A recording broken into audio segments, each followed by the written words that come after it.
Good evening, fellow patriots. It's good to be back with you. Pastor John is at the Lincoln Day dinner that is held by the Republican Party tonight, and the keynote speaker is Betsy DeVos, the former Secretary of Education. So that should be a very interesting event. I also want to remind you that this Sunday is also Patriot Church here at Church of the at the Cross, and it begins at 8:30 with a hot cakes, a pancake breakfast, followed by a Patriot Church service starting at 10 o'clock. So hope you all can make it. I want to start with a scripture from Leviticus chapter 19. It says, "Rise in the presence of the aged. Show respect for the elderly and revere your God. I am the Lord." And tonight what I want to do is I want to stand and I want to show respect to the forefathers and mothers who planted the gospel and also the foundations for America, for the American Republic. And of course, I'm talking about the Puritan Pilgrims. Tonight, I'm really excited to talk about the national monument to the forefathers of America. Many of you may not have heard of it, but this is a replica of the 81-foot largest granite monument in the United States. And it is a monument that was built to honor the forefathers of America, the people that came to Plymouth, and the Puritans that followed them. But also it is a monument to the principles by which they lived.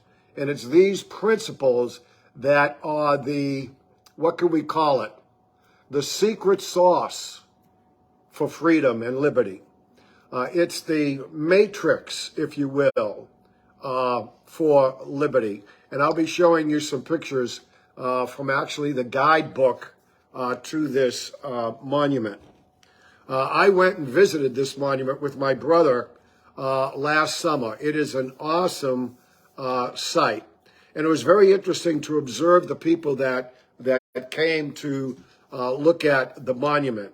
People would come up and park their cars and they'd be chit-chatting and joking. And once they started walking towards the monument, it was silence. Almost a reverence that fell on them. The monument sits on Allerton Street in Plymouth, Massachusetts. And when it was built, it could be seen from miles away. But now, because of trees that have grown up in a residential neighborhood that now surrounds the little park that it's in, you almost can't see it from Plymouth Harbor. And that's what the monument does. Faith, who is the lady here with her hand pointing upward, overlooks Plymouth Harbor. And then at the pedestal, there are 4 figures. And so all 5 figures tell the story of our founding fathers. Let me give you a little bit of history for it. It's 180 tons of granite. It was 70 years in the making. And guess who paid for it? Congress. The Massachusetts legislature, and donors from all across the country, including President Lincoln. The artists, the pilgrims that came here were known in England as separatists. And they had to separate from the Church of England. And we talked a lot about that last week in last week's video. The Pilgrims landed in Plymouth in 1620, and in 1820, their bicentennial anniversary, there are people in Plymouth many of them were direct descendants from the Pilgrims who wanted to honor and remember who the Pilgrims were. And so they formed this society, and they went and they raised money to buy a tract of land upon which they could build a monument.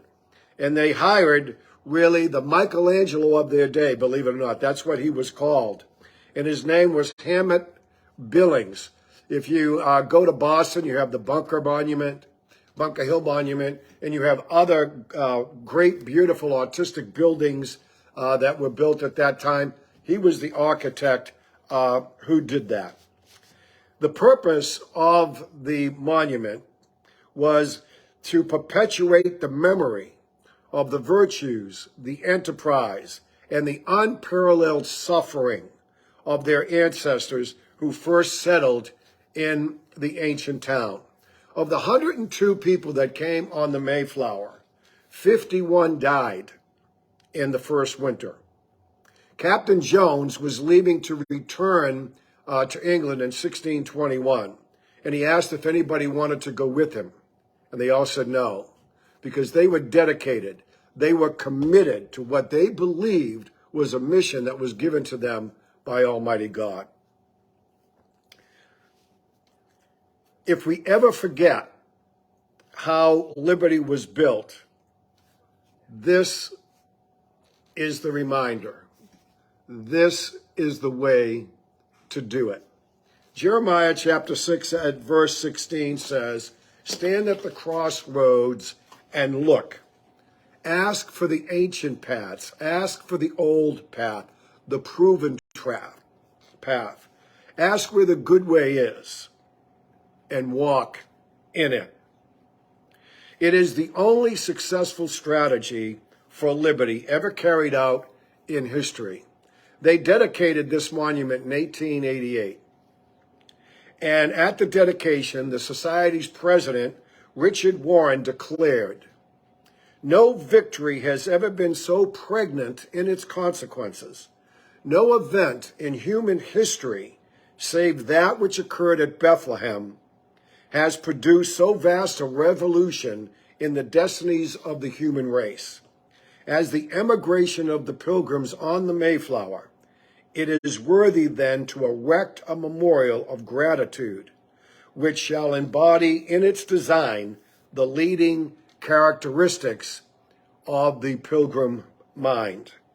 And the 5 statues that are on the monument is the first one is faith.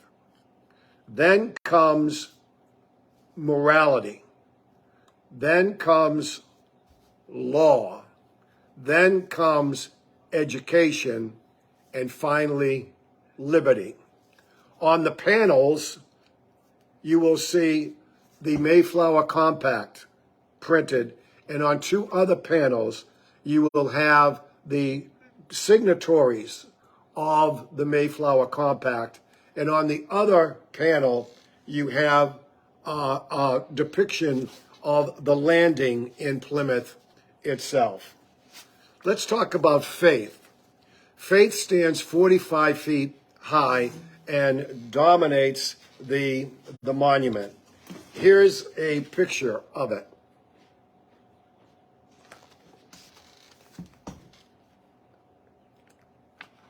And here's another picture of it. I'm trying to work with this reverse angle thing here, okay? You see that faith is pointing upward. Faith is pointing to the God of the Bible, to Jesus Christ. In her left hand is an open Geneva Bible, and she's looking down as to those she was addressing, and seems to be calling us to faith and to calling us to become knowledgeable and read the scriptures. That's why the scriptures are open. She is crowned with a star on her forehead. Throughout the scriptures, the star was the symbol of divine guidance and leadership. It recalls the star leading the 3 kings, the Magi, to the birth of Christ. It is also a symbol of wisdom. With the open Bible, she is presenting to them how we are to live in the world. One of the miraculous effects of the Reformation, and the Reformation, let's agree, started with Martin Luther publishing the 59 Theses on the Wittenberg Church in 1517. With the proliferation of the Bible became more and more accessible in churches, in the hands of families, and it produced a revolution, really, that has really changed Western civilization. Written in the common language of the people and very easy to read was the Geneva Bible. Did you know that William Bradford, the second governor of Plymouth Colony, actually in his older age taught himself Hebrew so he could better become acquainted with the language of Moses, the language Moses spoke, the language in which God spoke and his angels spoke. The Geneva Bible is actually referred to as the first study Bible. It was printed in the common tongue, and it was a treasured possession for every pilgrim family. In fact, William Bradford's Geneva Bible is on display in Plymouth, in the Pilgrim Hall Museum. All of the statues below, morality, law, education, and liberty, are all tied to faith. Faith is what initiates it. They are emblematic of the principles upon which the Pilgrims proposed to found their commonwealth.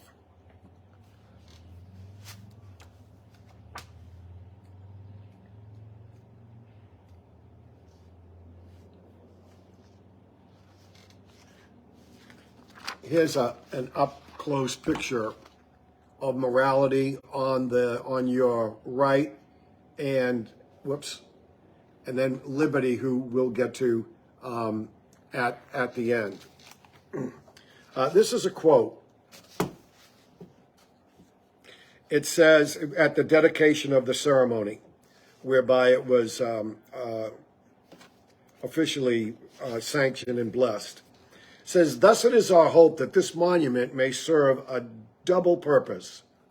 First, let it keep alive in our hearts of later generations the memory of all that our present prosperity has cost, that the ease has been bought with the struggles and privations of many, and that faith and undaunted heroism have entered into the very foundations of our institutions.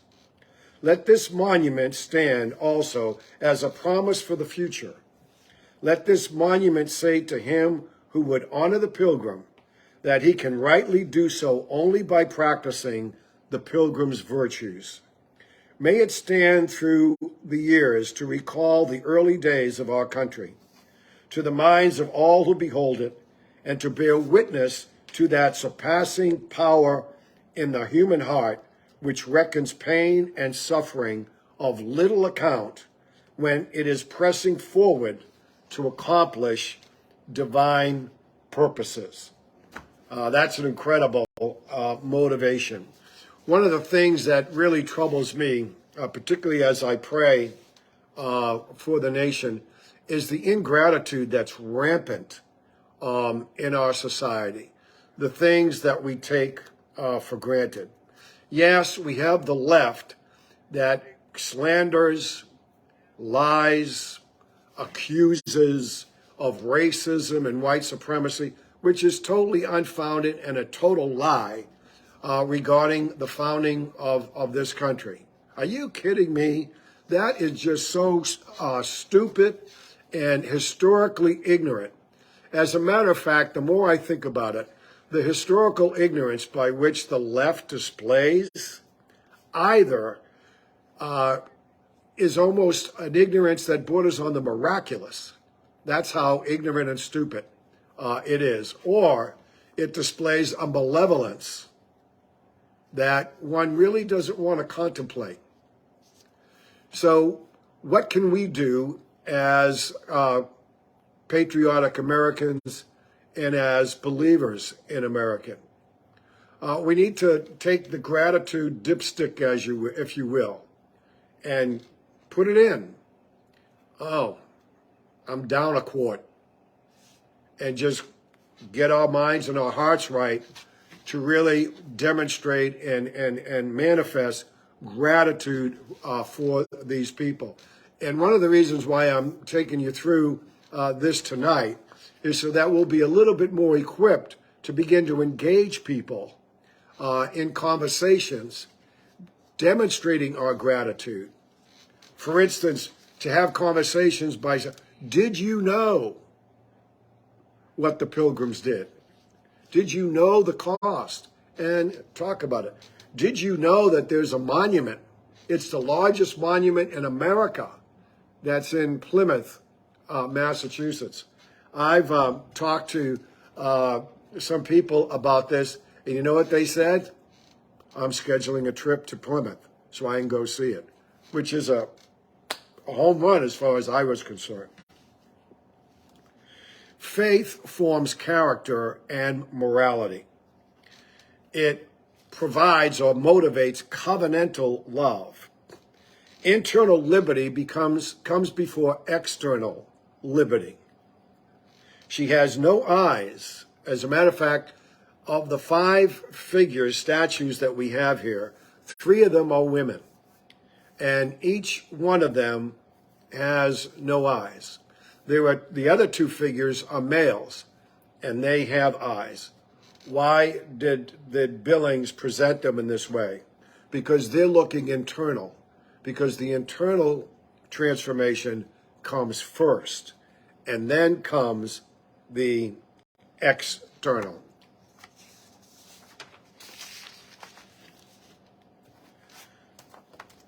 The first of the 4 statues below is morality. Faith will produce morality. And I have mentioned in previous Constitution classes that the God of the Bible is a moral God. He's unlike the phony fake gods or the idols who have eyes but see not, ears that hear not, and a mouth that speaks not. And people who want to do evil are very, very happy with that kind of a God. Unlike the God of the Bible, who has eyes that see, ears that hear, and a mouth that speaks. Indeed, one of the distinguishing characteristics of the God of the Bible is he is a God who speaks. That's what we mean when we use the word revelation. He is a God who speaks. John Adams, with regard to morality, and here's a picture of her. And then here's a closer picture of her. I have on my phone it arranged in such a way so that if you put something in front of it, it's going to show backwards. But for me, I'm kind of having to learn how to do it backwards, so forgive me for that. This is a quote from John Adams, our 2nd President of the United States. "We have no government armed with power capable of contending with human passions, unbridled by morality and religion. Our Constitution was made only for a moral and religious people. It is wholly inadequate to the government of any other." If you see in the picture that what morality holds in her left hand are the 10 Commandments. In her right hand is a scroll of the book of Revelation. The 10 Commandments express a principle known as the laws of nature. The left does not believe, or the laws of human nature. The left does not believe that any such laws exist. You see, according to them, everything is subjective, you see. There is no objective reality. That is insane. The laws of nature and nature's God is the term used in the Declaration of Independence.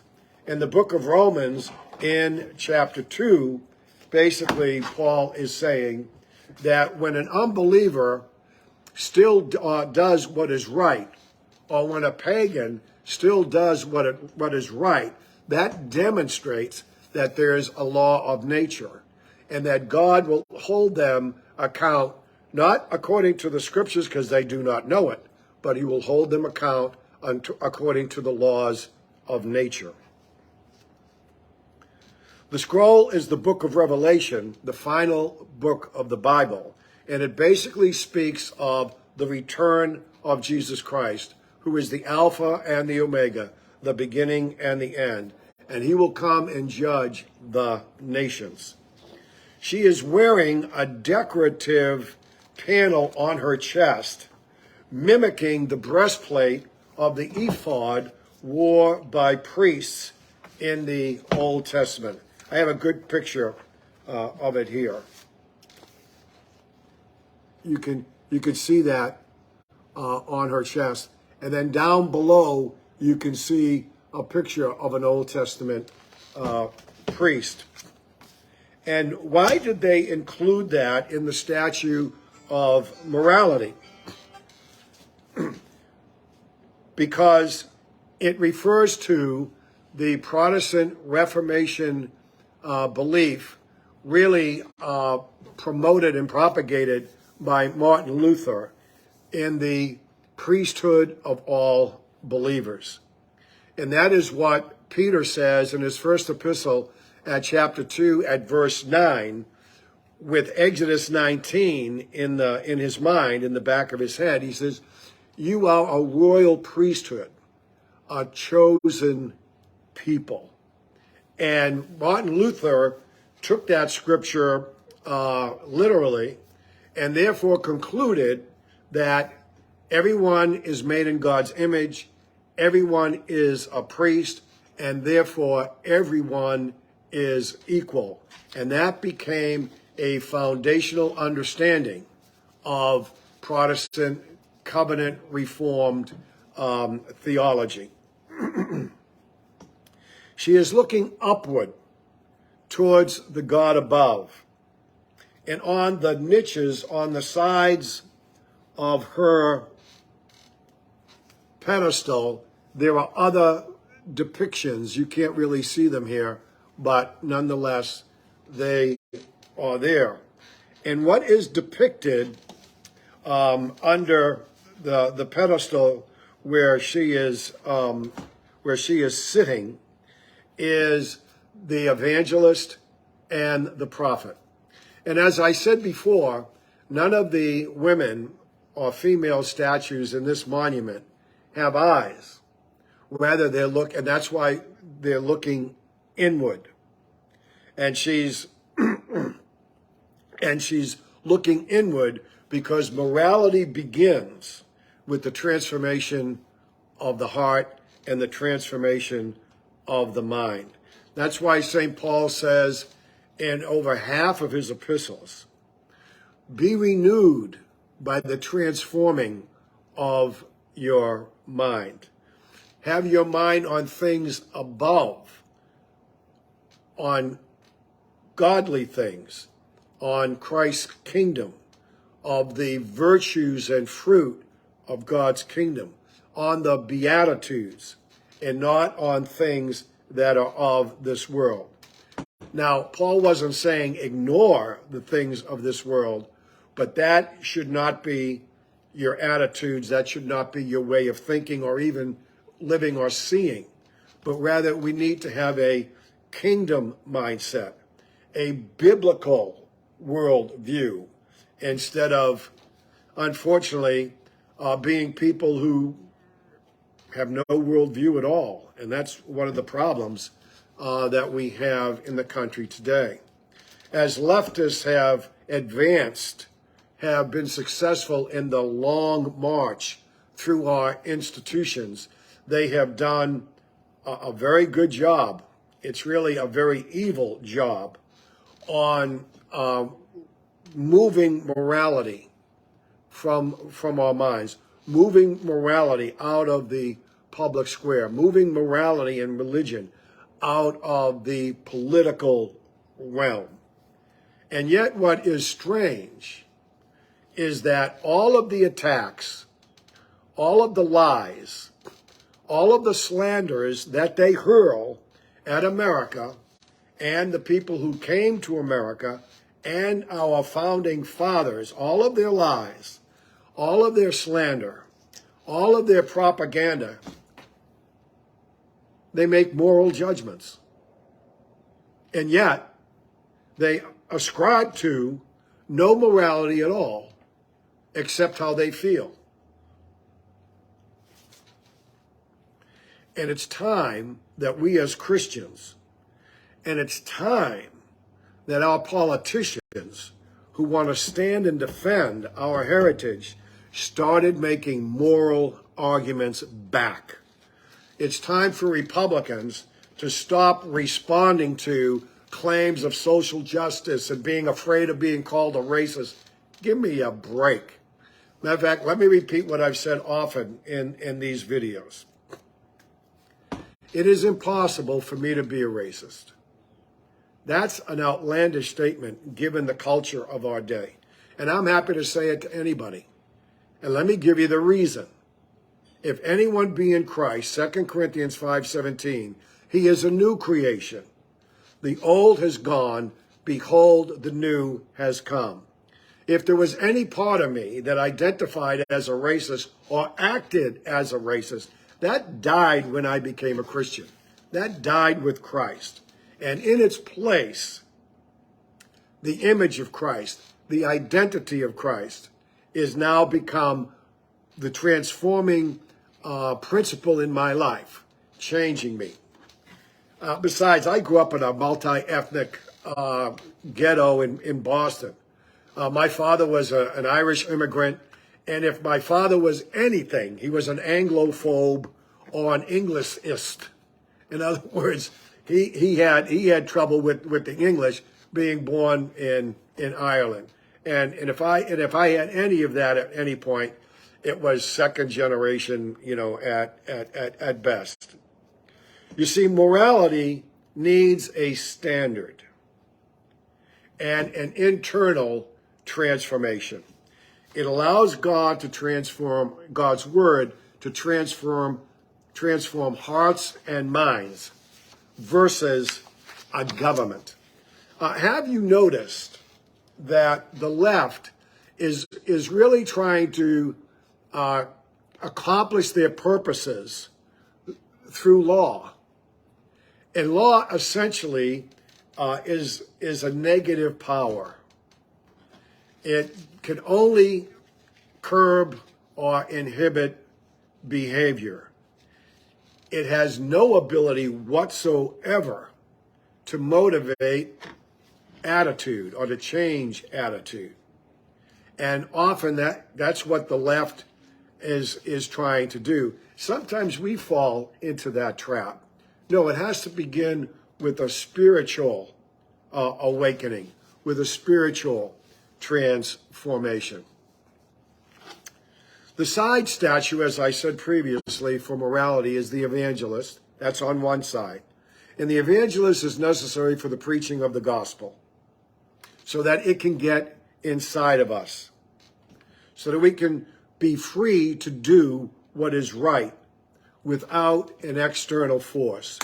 He also has a pen and a quill in his hand, and he's ready to write down your name in the book of life. On the other side is the prophet, and it has a depiction of Moses with the Ten Commandments looking up to God. And we see depicted here what was said through the prophet Amos in chapter 3 at verse 7, where it basically says, does God do anything or say anything without first telling his prophets? And so that is what, and of course a prophet is also going to be a voice of correction, a voice of calling us back when we have strayed. Internal liberty comes before external liberty. Our founding fathers, who are the fifth, fifth generation of our forefathers who came to this country, they absolutely knew, and there's so much writings that we have from them that you could fill a library with them. And they understood very well this concept that morality must be first, or we need to have moral people who have been infected inside, who will do the right thing. The second statue on the second pedestal, or the second statue below faith, is law. Let me get a picture. Let me get a picture of law here.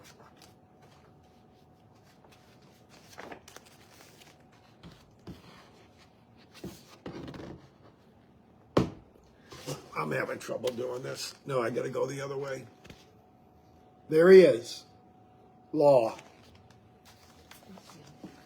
And he's and what we have here is a quote from Noah Webster on law. He said, "The religion which has introduced civil liberty is the religion of Christ and his apostles, which enjoins humility, piety, and benevolence, which acknowledges in every person a brother or a sister and a citizen with equal rights. This is genuine Christianity, and this we owe our free constitution of government." He is the first male figure. He appears serious and authoritative. This is required for a just, peaceful, and orderly society. In one hand, he holds the rule of law, and in the other, he extends the hand of mercy. Let me ask you a question. Do we have a two-tiered justice system now? We do, don't we? Do we have district attorneys, many of them by the communist, socialist, America-hating, God-hating George Soros? The DA in New York, Bragg, I don't know what he's bragging about, who's going after Trump while New York City's crime rate is skyrocketing. And this is happening in so many of our cities. Kamala Harris, during the 2020 uprisings in the summer and the destruction that happened, raised tens of thousands of dollars for bail money, bailing out BLM people and Antifa people who were arrested so that they can get out of jail. Now compare what happened to these thugs and anarchists. Compare that to what happened to the peaceful protesters of January 6th. Now, some of them did get carried away, and some did cause, some damage in the Capitol. But do you know that they're being held in prison on a totally misuse of the law that's holding them there? And as a matter of fact, a judge on the appellate court has recently said that the way it's being applied is totally upside down and crazy. I want to ask a question. What is the law's purpose? It is to restrain human evil and advance good on the earth. This is the purpose of government. Civil law provides order for freedom and for individual freedom. The side statutes of justice and mercy, law must come from God and not men. Justice is a picture of a woman with scales in her hand, meaning that justice must be blind and equal. Justice must be impartial. The Pilgrims understood very well that law gave no protection to an innocent man. They had experienced it. He may be thrown in jail, tortured, tried without representation, etc. And many of the early pilgrims, or Puritans, who were called separatists in England, that's exactly what happened to them. And so they knew full well the evil and the dangers that government can do. And so they were determined to provide protection here so that that would not happen here. And if you read some of the history of the pilgrims that came to Plymouth, there were several cases over and over and over again where it was obvious that the pilgrims applied the law equally. It mattered no different. No, there was no difference whether you held a political power, a religious position, whether you were a pilgrim or you were an Indian. The same law they provided for all. All citizens are accountable to the same treatment under law. Citizens are being targeted today by government agencies.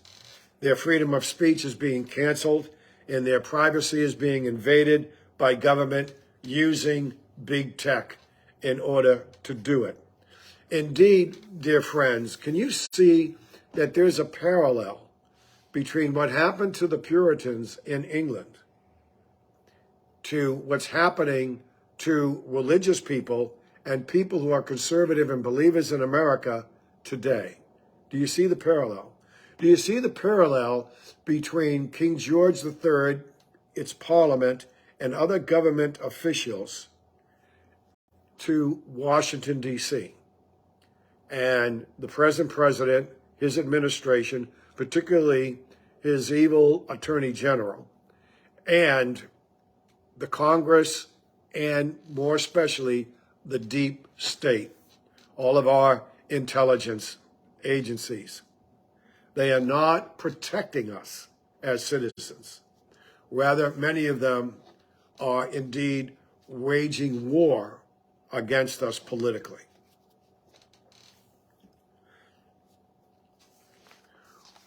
We need to expect a higher standard from our officials.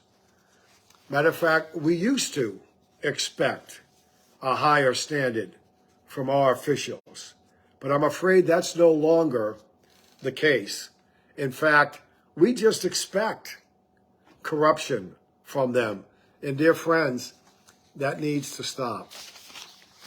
In 1636, Plymouth Colony published its first code of law, outlining the role of government and the requirements for every civic office, and a second Bill of Rights, which eclipsed the Massachusetts and Virginia colonies.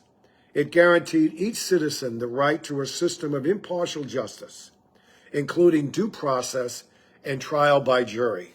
It is the first true written constitution in the modern world. On the pedestal, the figure of justice with scales in one hand and a sword in the other. The scales represent equal justice, and the sword, authority and judgment. The third statue on the monument to our founding fathers is education.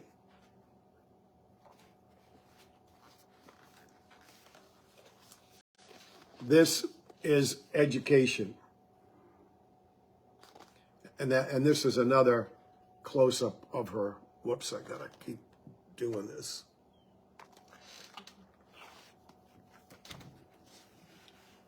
Thomas Jefferson said, "Educate and inform the whole mass of the people.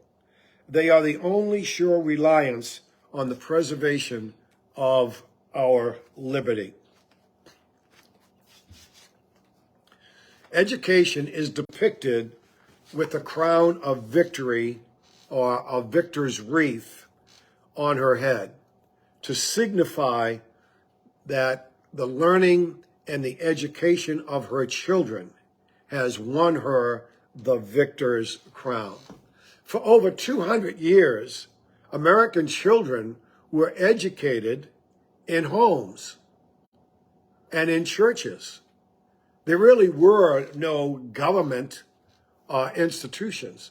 Now, there was public education in some of the states, but by and large, children were educated at home. And she holds in her hand a Bible, and this is what she uses to prepare and teach her children. John Robinson was the pastor of the Pilgrims when they fled to Holland. He was educated at Cambridge University. He graduated from Corpus Christi College. Eventually, after years of study and teaching there, he became a dean, and he had a gift for teaching. In 1604, the Archbishop passed a rule that demanded that all clergy use the Book of Common Prayer. Follow the Book of Canons, I'm sorry. And they had to swear allegiance to it.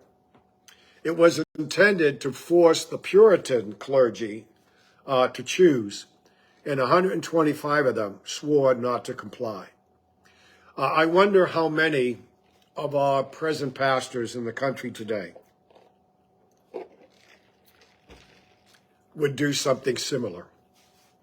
It seems to me that too many are willing to ignore the tragedy and the travesty that's happening in our country.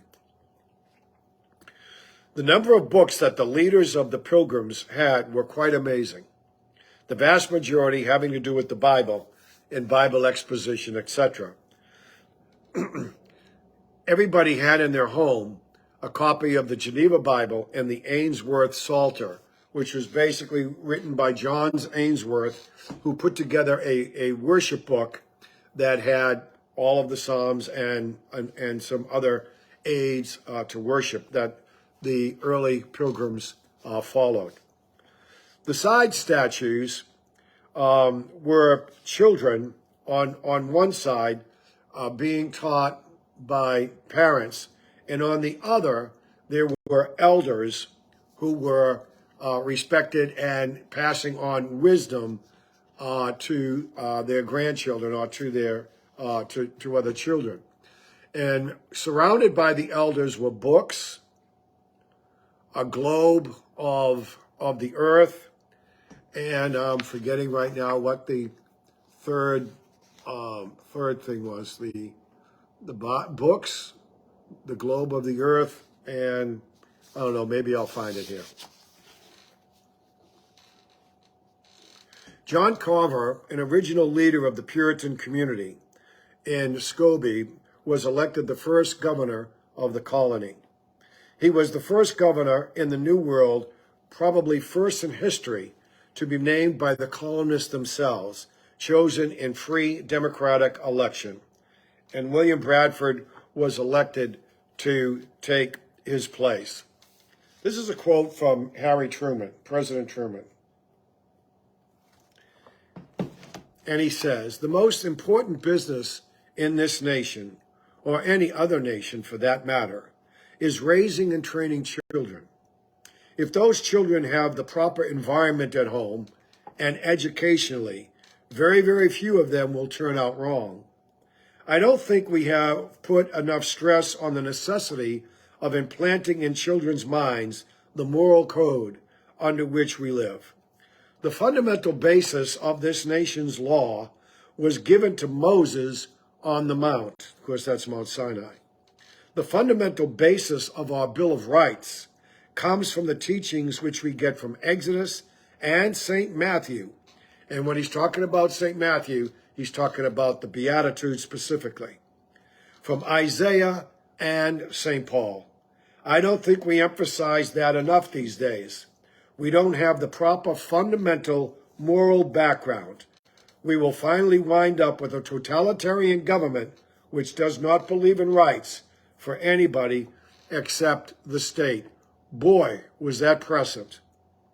I don't know when Truman spoke these words, but he was president in the late 1940s and in the early 1950s. And that is a message for us today. Because as morality has declined, and of course, anybody who wants to speak up for morality, what is the response from the left? Well, you're imposing your morality on us. Yeah, well, I have news for you. You're imposing your morality on me. You're imposing your morality on us. Or they'll accuse us of getting political. And these issues are not political. The left has made them political because they subscribe to no morality, really, except what they feel, their subjective world in which they live. They are not political in the first instance. They are moral issues. And we need to start addressing those issues.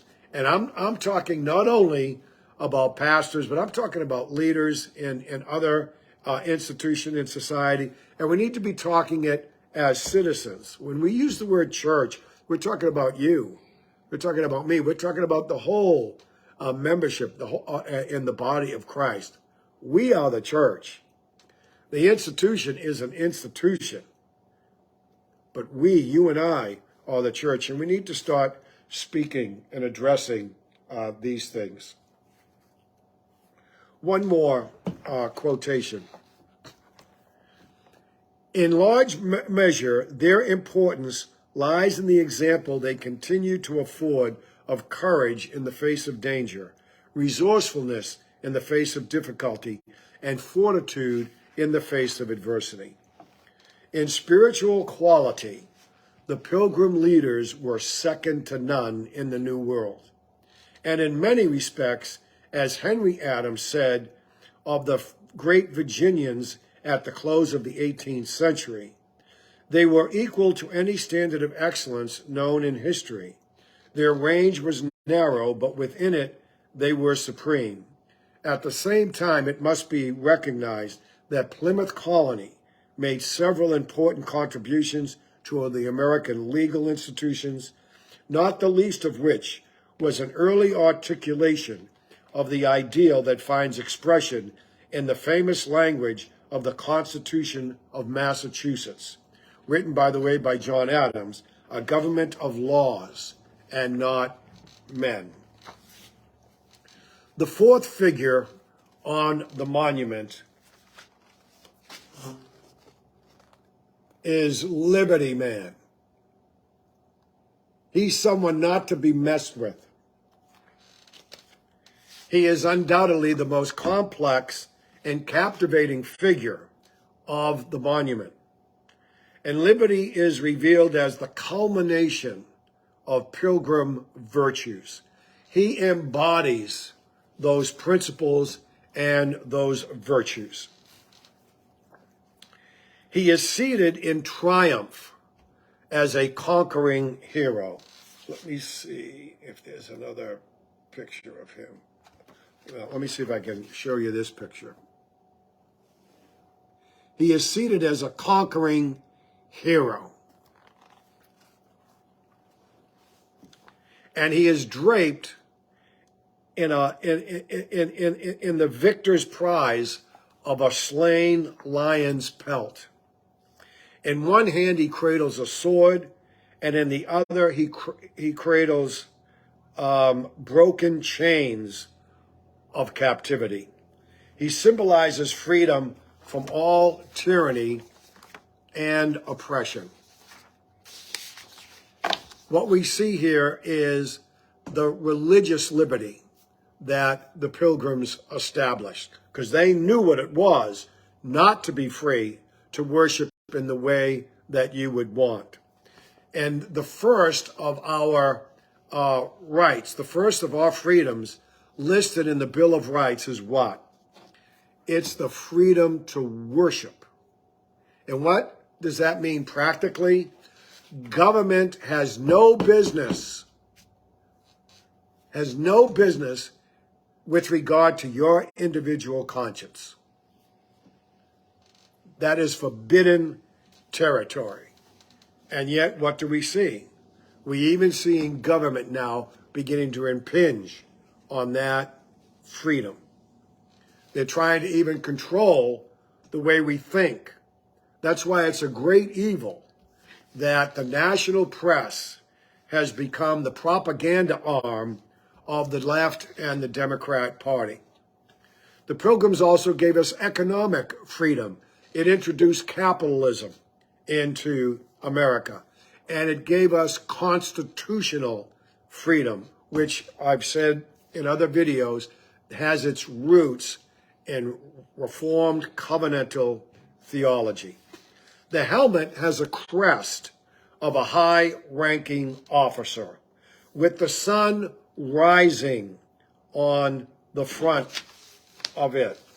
And that brings us to the Song of Mary, often called the Magnificat, where she prays, or where she praises, saying, "Because of the tender mercy of our God, by which the rising sun will come to us from heaven, to shine on those living in darkness and in the shadow of death, to guide our feet onto the path of peace." The sword is sheathed, it's not drawn. The sword is sheathed in a protective, watchful position. Governor John Carver, for instance, made a peace treaty with the Wampanoag tribe that lasted 50 years. You don't hear that from the left, do you? The lion's pelt holds a dual meaning. First, it represents England. The lion was its symbol. Indeed, you have Richard the Lionheart. And on the royal coat of arms, you have the depiction of a lion.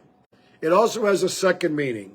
1 Peter chapter 5 and verse 8 says that the lion, be aware, be strong, that the lion, the devil, like a roaring lion, goes about seeking someone to devour. It signifies the end of religious and civil tyranny. The broken chains of oppression that he's holding in his other hand. Chains represent the overthrow of England's religious oppression. On one side of his pedestal, there is peace. And on the other side is liberty. Blessed are the peacemakers, represented by an olive branch.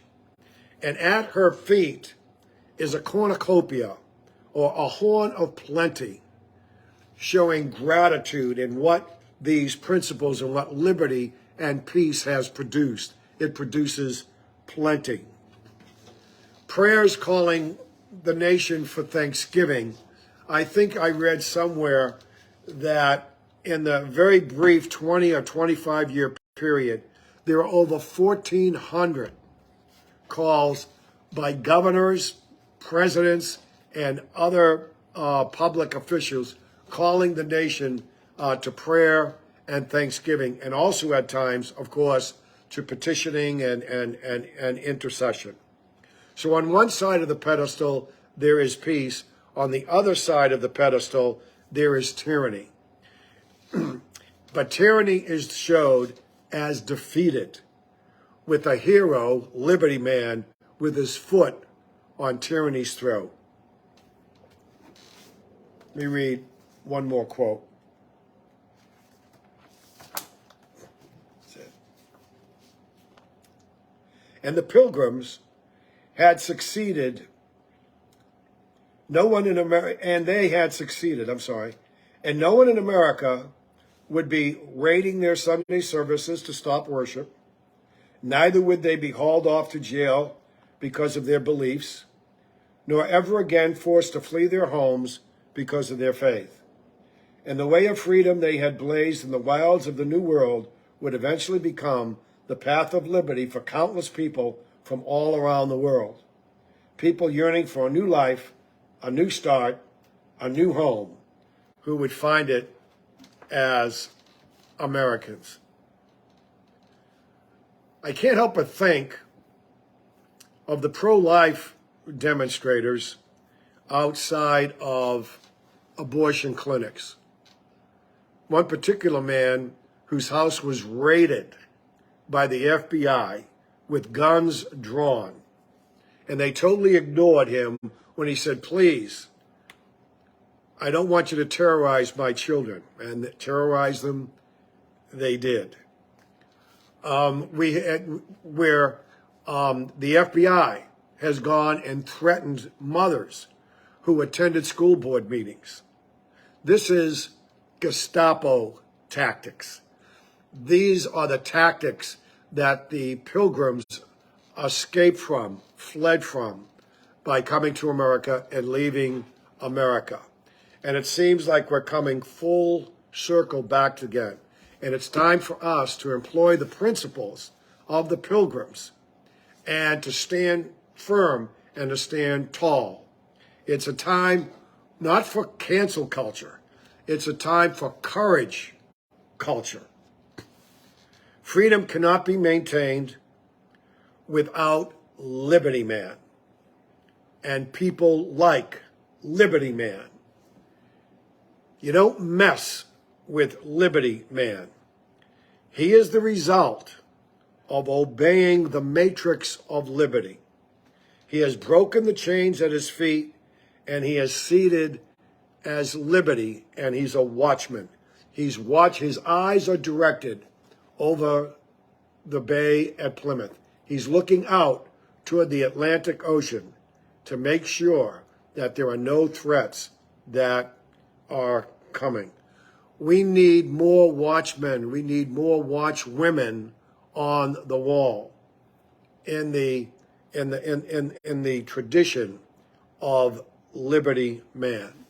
We need people who will embrace faith, morality, law, and education, because that's the recipe for becoming a Liberty Man and a Liberty Woman. So how do we respond to this? And what is it that we need to do? Well, first of all, I believe we need to make a commitment. We need to pledge our lives, our fortunes, and our sacred honor, as our founding fathers pledged. It's a commitment. And it's a commitment that, like our founding fathers, we make to God and to ourselves. And it would be a good idea to tell other people that you're making that commitment so that they can encourage you and me and also hold us accountable. Next, what do we need to do? We need to do what the Pilgrims did, and that is we need to pray. We need to pray. We need to know our Bibles. And if this is new for any of us, and it's something that you're beginning to see, maybe this is what I need to try, I recommend that you begin with the Gospel of Mark. It's the shortest of the Gospels. It's an action-packed, fast reading gospel. And then look at the Psalms and not only read them, but then go back and pray them. Put yourself in the place of the psalmist. And what that will do for you is you'll begin to learn to pray, because obviously they're prayers, and you'll learn how to do that. And you can take them from the historic context and apply today's present context to it as you pray. And then we need to educate ourselves. This is what we at the Church at the Cross are committed to doing. This is what I'm committed to doing. One of the things I'm committed to doing in the other short videos that I'm posting. Third, join one another in cultivating a courage culture. If I had my way, every patriot in America would have a red MAGA hat and wear it wherever you go as a witness, as a sign, and also as a reminder that we want to be a good example of civic liberty and civic duty. And what I'm about to say, I'm not going to brag. I just want to give you like an example, and you can come up with examples of your own. I frequent a greasy a greasy spoon a couple of times a week. And at least once a month, sometimes even more, I'll pick up somebody's tab. They don't know I'm doing it. I tell the waitress that I want to pick up somebody's tab, and they know I do this now. And I basically tell them somebody just wanted you to know that God loves you. And invariably, they'd say, yeah, it's the guy with the red MAGA hat. And it's just a good witness. And doing other random acts of kindness goes a long way in helping people.